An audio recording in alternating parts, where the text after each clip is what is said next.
Hi there, this is Michael Kohler with Coral Castle Explained, bringing you another video about Ed Leedskalnin's Coral Castle. This video will be a brief overview on the picture that you see, which is Edward's tower, which was actually a combination of a living quarters and a tool room, which could be accessed at the ground level and also by climbing 16 steps, there's that number again, to the top floor where he lived. Here are a few statistics about this two-story structure. It contains 243 tons of coral, with an average weight of each block being around 4 to 9 tons. That translates to about 8,000 pounds to 18,000 pounds each. The roof consists of 30 blocks of coral, and these were cemented together to protect him from the elements outside. Each one of those blocks weighs about 1 ton apiece. I will talk about 3 parts of this tower: the living quarters upstairs, the tool room, and an energy that many people have detected in that upper room where Ed lived. First of all, the upstairs living quarters was accessible by going up 16 steps that led you to his room. What is amazing about this room is that he lived in it most of his adult life, and the simplicity that you see there will amaze you. His bed is merely a few boards wrapped in burlap sacking. This bed actually hangs from the roof from chains that are suspended by a pulley system, so he could actually raise his bed and lower it when he needed to take a nap or go to sleep.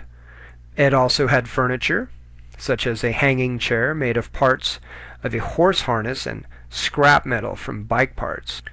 If you were to assess Ed's ingenuity based upon his furniture, you would probably think he was not that bright. But it is the structure that surrounds you and the Coral Castle complex itself with its 1,100 tons, which will clearly lead anyone thinking with an open mind that Ed seemed to know something we did not. Below is the tool room, which is a storehouse for many primitive artifacts, including the wedges that he used to break the coral from the bedrock, electrical wires, and an assortment of other primitive things. Again, by looking at the artifacts there, you would assume that Ed was a very simple person. In a future video I will have more details on what was in there and some pictures that I took while I was there. One of the most memorable experiences that I had, which I detail in my book Coral Castle Explained, was my first visit to the upper room where he lived.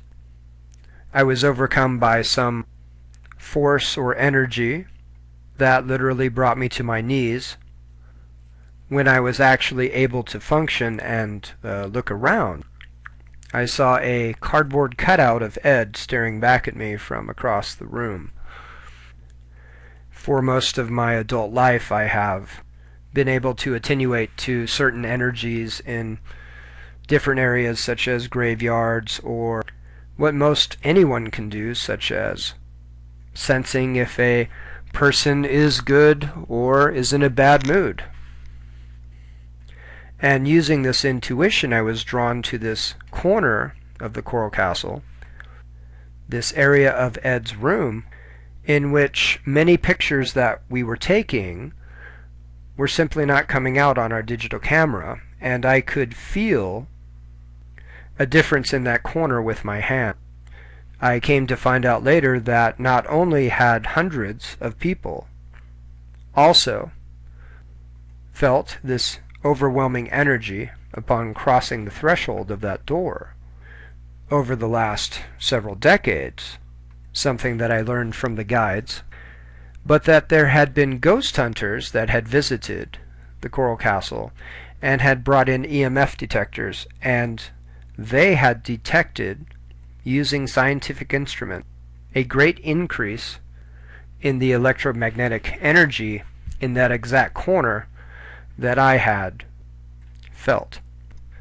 In conclusion, We know that the story of the Coral Castle is one about love and devotion, but I believe there's another story, an underlying story, which is hidden and easily explained through symbology, mathematics, and through the design of the Coral Castle itself.